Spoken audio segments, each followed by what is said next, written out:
I've discovered a new appreciation for coffee as a special beverage instead of a required beverage. It's about quality over quantity. Today people think of coffee as like gasoline. It's called quick stop. But this is excellent. Wow.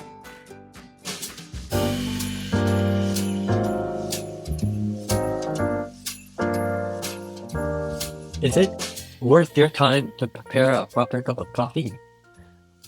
Well, most Americans probably say they're too busy, but they'll go and wait in line at Starbucks. There's nothing new about coffee that hasn't already been done somewhere in the world.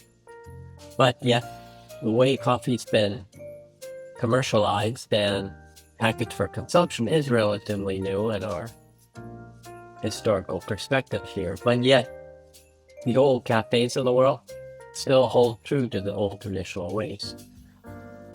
Have you ever wondered why Starbucks has good coffee and everybody's willing to wait in line? Well, let's just say it's not the espresso brew. At least Starbucks seems to think so. Now we're going to preheat this and we'll start roasting our beans. To get this coffee wagon hitched to the right horses, we need to look back to our historical roots in the Middle East. And no better place to start than the Ottoman Empire, a culture that literally perfected the art of coffee a long time ago. We'll start with a simple one, like this one. It's preheated on a low flame, so let's turn up the heat, add the beans.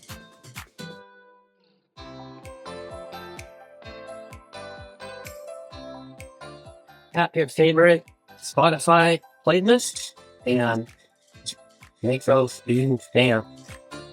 Keep them moving. Our goal here is to preserve the vitality of the oils and terpenes within the coffee bean. Now we have the controls to discover the perfect roast. I've settled somewhere on the light side of medium. Dark roast is harsh and strong. Now this may be fine for someone that uses milk or sugar because milk and sugar does a pretty good job of masking the flavors of dark roast. Just like fresh herbs, coffee aroma is important. That's why fresher the better. Keep the dry herbs for winter. Coffee is its best when it can complement something. It's our job to find that something. The Turks define coffee when it translates into uplifting the mood. The point I'm making is that there is more to coffee than just the beans.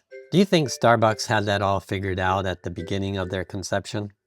Absolutely they did. That's why they're so successful. By the time most brand coffees get to your table, the oils are slightly rancid and the natural terpenes are way past their prime. Surely no company is going to have a taste test with a bag of coffee that was roasted and grounded a month ago. I have to warn you, coffee has an ugly truth. It's often grown in starving economies, increasing the chances of soil conditions containing heavy metals, pesticides, knowingly or unknowingly, but are seldom tested. Everyone should look for companies that do heavy metal testing, especially for cadmium and lead, before subscribing. Most of the good companies out there post their certifications and test results online. The cheap brands source their beans on best price only. I like this little simple roaster. Small, forms really well. I don't mind the manual 5 minutes exercise that it takes. It doesn't take long at all for the beans to cool down. I put them in the freezer if I'm in a hurry. Just grind them to that of fine flour. I'm adding cinnamon, lion's mane, but hey, that's just me. Nutmeg, cloves, licorice root works really well too. Traditional cafes still use the hot sand over fire to maintain that perfect temperature to brew and roast the coffee. Europe uses steam for their espressos, which fits the name quite well, actually. Remember, this is an art, not necessarily a recipe. You can expect your preferences to change in time, so start with less, then work your way from there.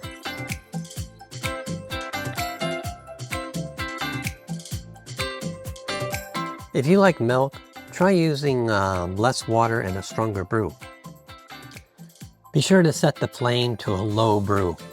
The process that takes about 6 minutes.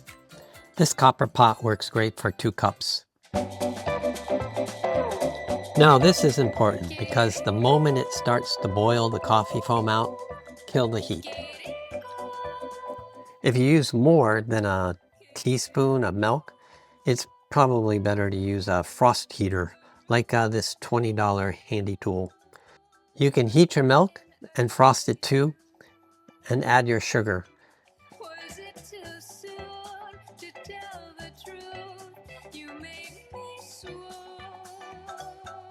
See this coffee foam on top? This is the best part. If you don't achieve this foamy top, change your technique.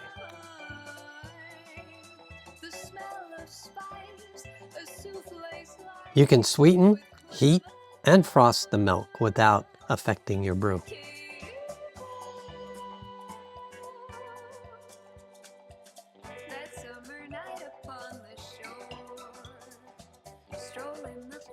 Some of you may be curious, why copper vessels? Well, the short answer, 1, copper has unbelievable thermodynamic properties. I believe it's like 20 times better than stainless. Second reason, everyone is deficient in copper these days, which is the real reason people are chronically fatigued and have anemic conditions. Having a cup of coffee may help with a boost, but it's not the best long-term answer. And third, copper makes coffee taste good. Copper generates alkaline water. If you want the long answer, check out Professor Morley Robbins' analysis on copper and why it is the mother of antioxidants. A lot to be said about staying alert to the needs of our day-to-day physiology versus, well, mindless cultural habits like having coffee. Like anything else, it's a path of discovery, and simple and satisfying to invest a little bit of our time.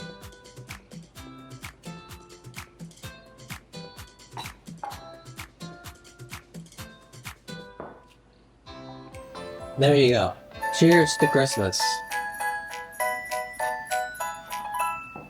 Have a nice Christmas, everybody. 2025.